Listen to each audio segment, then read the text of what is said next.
Pemerintah mengajukan Rancangan Anggaran Pendapatan dan Belanja Negara atau RAPBN 2025 sebesar Rp3.613,1 triliun.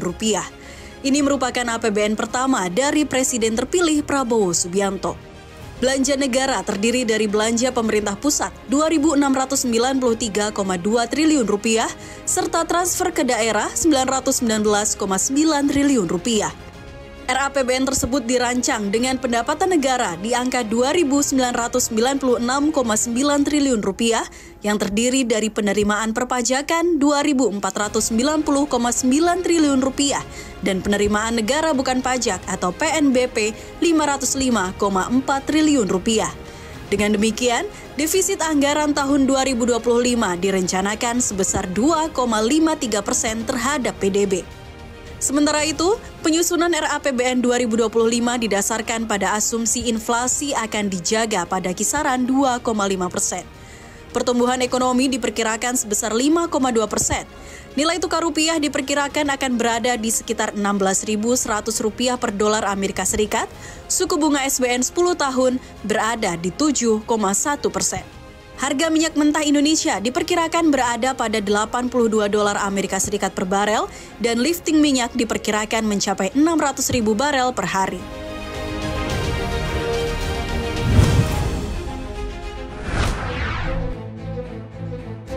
Presiden Joko Widodo membeberkan sederet prestasi ekonomi yang dicapai Indonesia selama 10 tahun pemerintahannya.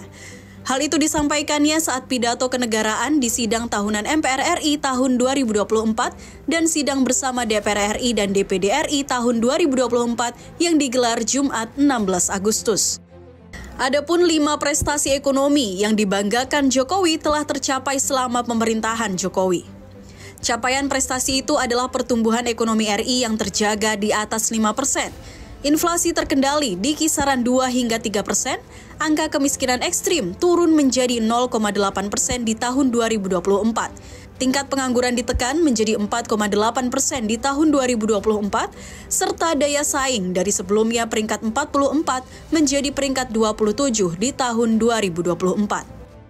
Selain prestasi tersebut, Presiden Jokowi juga membeberkan pembangunan yang Indonesia sentris selama 10 tahun terakhir, fondasi dan peradaban baru Indonesia.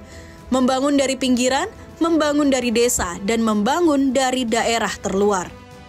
Jokowi juga mengklaim pemerintah telah mengambil langkah besar untuk meningkatkan produktivitas dan nilai tambah, dengan tidak lagi hanya mengandalkan ekspor bahan mentah, tapi mengolahnya dulu di dalam negeri.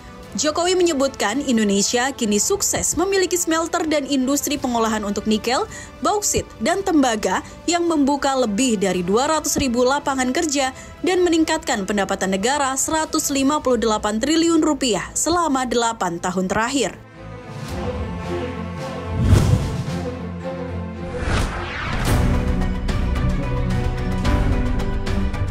Presiden Joko Widodo mengungkapkan telah menggelontorkan ratusan triliun untuk melindungi masyarakat ekonomi bawah selama dirinya menjabat. Jokowi menyebutkan pemerintah telah membelanjakan Rp759,3 triliun dalam 10 tahun terakhir. Jokowi mengaku telah memberi manfaat luas bagi masyarakat. Sebanyak Rp361 triliun telah digelontorkan untuk anggaran Kartu Indonesia Sehat untuk membiayai layanan kesehatan lebih dari 92 juta peserta per tahun. Lalu, sebanyak Rp113 triliun anggaran Kartu Indonesia Pintar selama 10 tahun telah digunakan untuk pendidikan lebih dari 20 juta siswa per tahun, mulai dari SD sampai SMA atau SMK di seluruh Indonesia. Kemudian Rp225 triliun anggaran program Keluarga Harapan untuk meningkatkan ekonomi sekitar 10 juta keluarga kurang mampu per tahun.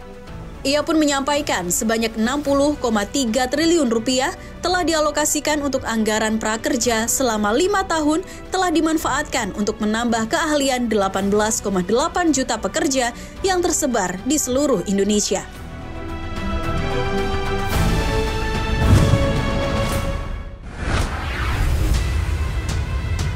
Menteri Ketenagakerjaan Ida Fauziah akhirnya buka suara soal maraknya pemutusan hubungan kerja di pabrik-pabrik tanah air.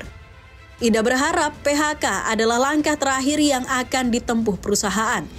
Ida menambahkan, pemerintah tetap mengusahakan untuk menekan PHK di Indonesia dengan membangun kesepahaman antara pekerja dengan pengusaha. Ida juga menyebut pihaknya selalu memanggil perusahaan yang akan melakukan PHK, mediasi pekerja dan pengusaha. Seperti diketahui, akhir-akhir ini marak laporan PHK yang disampaikan Serikat Pekerja di tanah air. Data Kementerian Ketenagakerjaan menunjukkan jumlah pekerja yang terkena PHK pada periode Januari hingga Juni 2024 mencapai 32.064 orang. Angka tersebut naik 21,4% secara tahunan. Beberapa provinsi menyumbang kasus PHK terbesar, diantaranya adalah Jakarta dan Bangka Belitung.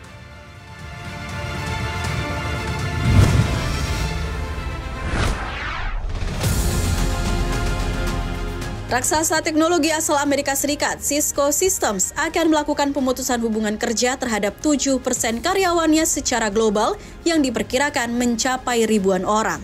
Ini merupakan PHK gelombang kedua yang dilakukan perusahaan pada 2024. Pemangkasan karyawan ini dilakukan sebagai upaya penghematan biaya operasional perusahaan.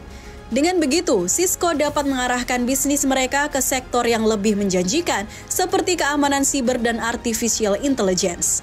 Sebab melalui PHK massal ini, Cisco memperkirakan dapat menghemat biaya sebelum pajak sebesar 1 miliar dolar Amerika Serikat atau sekitar 15,72 triliun rupiah.